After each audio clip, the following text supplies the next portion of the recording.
fall, typically a busy time of year for wineries as we get into harvest season. That all happening, though, a little bit early here in 2024. It is, and that's why we find our Jacob Brooks out live at Mazza Vineyards this morning. He's got more on how this happened and what it means. Good morning, Jacob. Good morning. So Mazza Vineyards here in Northeast is part of Lake Erie wine country. It's about a 50-mile trail of wineries and vineyards along the shore of Lake Erie. Conditions here this year were perfect for growing grapes.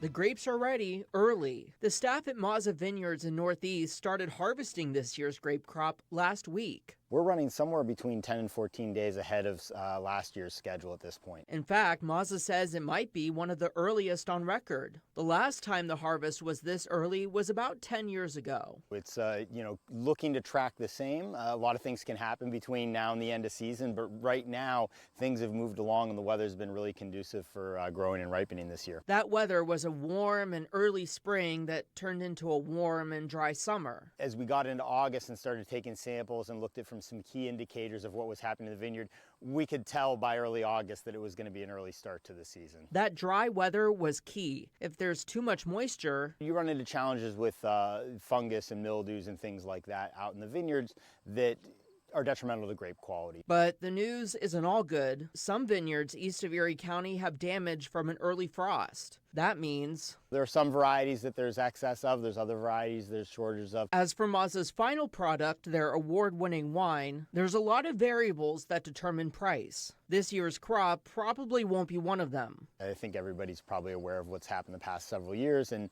we're no different. Various supplies, materials, etc. have impacted our growers, have impacted us. But the crop will affect taste. Mazza says if the weather holds, they'll be able to make and sell some really good wine. I don't count my chickens before they're hatched and the last grapes come across the press floor. But right now things are shaping up pretty well. We'll hope that the trend continues.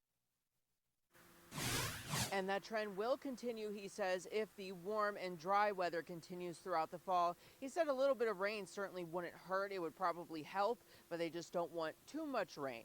The harvest will end sometime in October. I'm Jacob Brooks, Erie News Now.